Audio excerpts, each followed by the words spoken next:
So, ayan na. Cooking na ang ating tinola. O, diba? Kaya lang na-frustrate ako. Pag-check ko doon sa papayang binili ko, sira na. Nakakaasar. Isang papaya pa naman dito, 400 pesos sa atin sa Pilipinas. Can you imagine?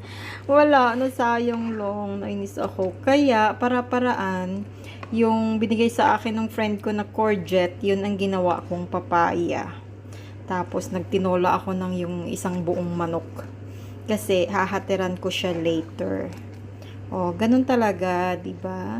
Ang dami niyang binigay sa aking mga veggies. Share ko sa kanya ng tinola. Luto kasi, hindi ko to maubos.